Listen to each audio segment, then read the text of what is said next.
Kita masih memantau bagaimana penanganan terhadap para korban gempa. Ini kita akan melihat langsung, dengarkan dari pernyataan dari Ketua Ikatan Dokter Indonesia. Mungkin untuk kaitannya dengan pemeriksaan penunjang yang juga mungkin perlu dievaluasi karena ada beberapa panel-panel dalam pemeriksaan penunjang yang mungkin harus diperbaiki.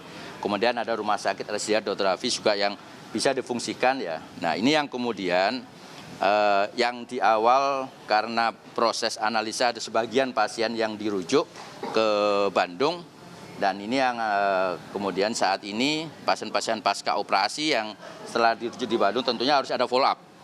Follow up-nya nanti dari masyarakatnya sendiri juga pasti pasien itu minta untuk kembali di sini dan ini yang harus disiapkan oleh teman-teman di lapangan. Tadi malam saya coba koordinasi dengan teman-teman di Rumah Sakit Bayangkara, dengan Ketua ID dan beberapa teman yang ada di lapangan.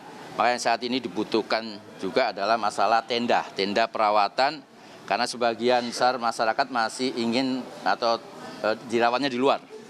Ya, seperti yang kita lihat di Rumah Sakit Sayang itu banyak yang masih dirawat di luar karena masih ada trauma untuk kemudian di bangunan gitu.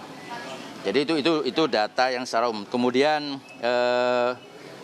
yang utama lagi adalah bahwa bagaimana keterjangkauan SDM kesehatan ya, dokter dan timnya ke wilayah-wilayah yang memang terdampak.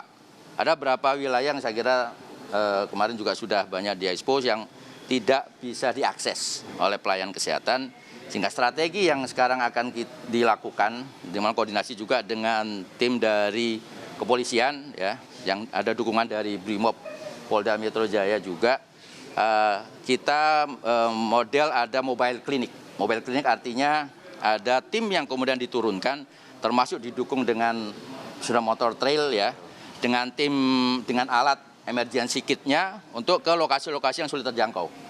Karena ini menjadi satu penting, tugasnya tim itu nanti adalah bagaimana kemudian menilai, mengakses pasien.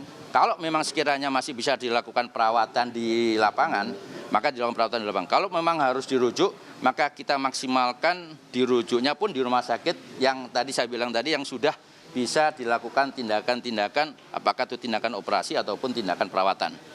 Karena masyarakat berharapnya bisa ditangani di Cianjur dan tidak dirujuk keluar Cianjur.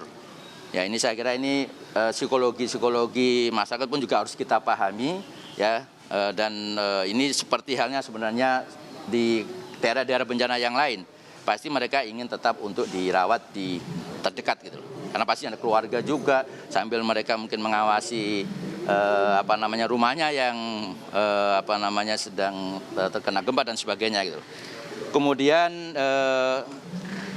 di saat hari pertama pun dari tim kesehatan, alhamdulillah koordinasi yang langsung buat klaster kesehatan. Jadi klaster kesehatan ini adalah senternya. Center untuk semua informasi yang update, ya termasuk juga untuk SDM kesehatan yang ingin membantu di wilayah di terdampak gempa ini, artinya di Cianjur. Jadi di klaster kesehatan ini kerjasama juga dengan BPBD ya, dengan support dari BNPB, kemudian dengan Puskris daripada pusat krisisnya Kementerian Kesehatan, kemudian dari kami juga ada di sini, dan itu kemudian setiap tenaga medis, tenaga kesehatan yang datang ke bencana harus lapor. Tujuannya apa? Akan ada clustering mapping. Jadi clustering mapping lokasi-lokasi supaya semua lokasi ini bisa terlayani dengan baik.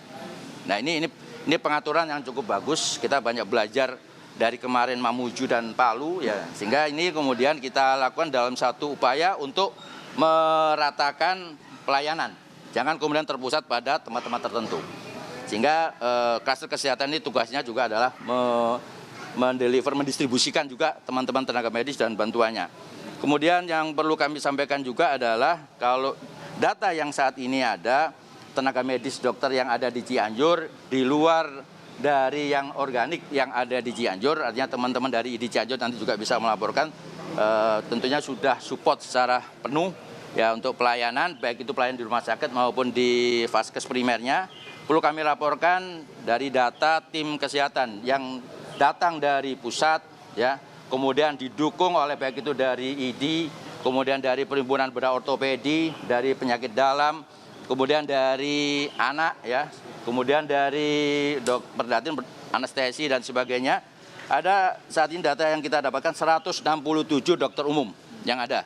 Kemudian 21 dokter spesialis bedah, 24 dokter spesialis ortopedi, 7 dokter spesialis anestesi, kemudian 7 dokter spesialis anak termasuk 4 dari teman IDAI dari Jawa Barat, kemudian 2 dokter spesialis penyakit dalam dari Rumah Sakit Muwardi Solo, kemudian bantuan beberapa relawan dokter tersebut ini datang dari wilayah-wilayah. Memang ini respon daripada teman-teman tenaga medis, tenaga kesehatan luar biasa, tapi kita perlu mengatur supaya tidak ada penumpukan di awal, karena kita berharap nanti dukungan yang bisa kita berikan kepada Cianjur ini juga bisa long term.